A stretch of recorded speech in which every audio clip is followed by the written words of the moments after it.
Hindi naman ako ang misis mo eh. Tinawag na kita mister, di ba po? Hello, good evening everyone. So, welcome back. Parang nag-host ako dito. Ayan, ako po si Rachel, aka Barbie Kane. Ayan, from Barangay Mariblo, but I was born in Cebu. Sino ba yung Cebuana dyan? Ay, nag-iisa. Wow, hello. Hello, Dong. Maayong gabi din. Okay lang.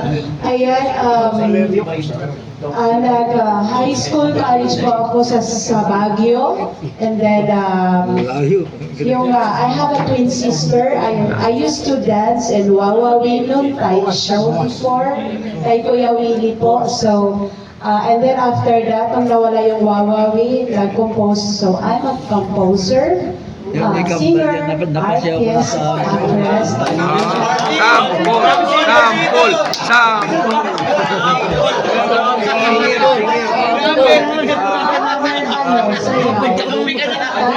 Actually, compose na song. Siguro one day, pag mag-events tayo,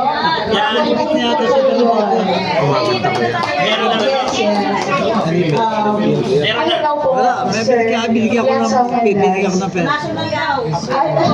Oh, pwede po yun. Sige, sige.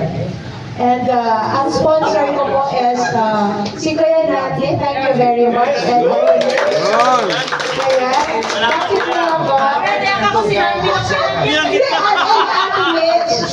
Bakit ka? Sorry ha, because just a sign of respect, patinawag ko ng kuya, si Kuya Nati. Because dati po, hindi ko naman alam na eagle siya. So, nasiraan ako, yung may tricycle ako before and may motorcycle ako, pinagawa ko kay kuya.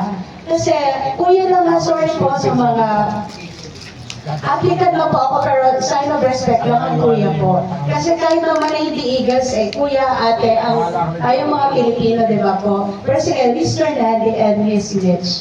Okay? So, ayan, nasira ulit. So, kinausap na ako ni Miss Mitch. Balik ka naman. So, I've been here before. Nag-community service na rin po ako. Nagpunta po kami Kalumpit. So, po, nagkataon lang po talaga, I was so busy kasi solo parent po ako. And may mga ginawa lang po ako sa buhay. Dahil nga solo parent. So, I have to do something better for my daughter at sa buhay ko. So, up to now, single parent pa po ako. Ay! Aray ko! Hindi na single parent, hindi na solo parent. So, gusto ko magpasalamat din sa... Ito yung mga solo parent ng president namin, si Madam Emer Porto, di ba? So, to the ate, no? And, nagpapasalamat din po ako sa mga nadatnan ko po noon dito, sila Sir, Mike, sila Sir Sammy, Sir, nakalimutan ko yung iba. Siyempre si Mr. Hernan. Kasi natin ako din ng joke before. So, yung mga iba na nakalimutan ko si former president, ayan, super love ko yung mga yan. So, ano ba ibigay natin? And I am also a founding chairwoman kasi guardian ko. I have my own branch. So, yung din po namin is layunin, syempre kapatiran. So, we do also community service. So, sanay na sanay po tayo dyan sa pagtulong. Na hindi po tayo nag-aamay ng anumang kapalit. Diba po? So, work for love sa ating So, eto na nga, malapit na yung kapistahan ng Frisco. So, yun na naman tayo. Kami din ng grupo ko po. Yan, nagmamarshal din po kami sa San Pedro Bautista Church. And dadami na yung mga dadami na yung pagmamarsyalan po kasi andito na po yung Eagles. So, promise na po, ang bilis, di ba po, no? Kasi parang, last na ako, hindi naman po ako umalis. Yan, nagtatang kasi, di ba, dati, community service. So, I took up the once.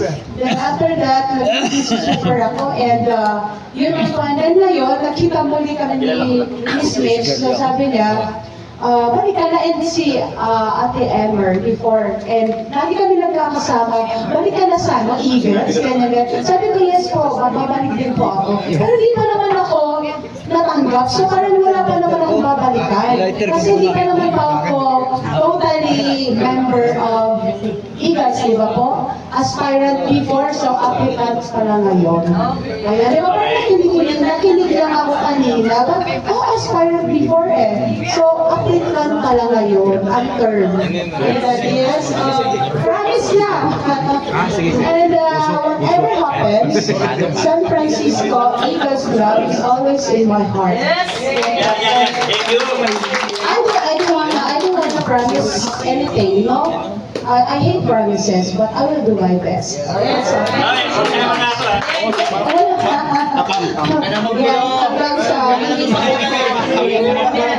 So, Eagles, thank you so much. Soon to be added and Kuya. That was everyone. Mawak na, Thank you. na-promise na.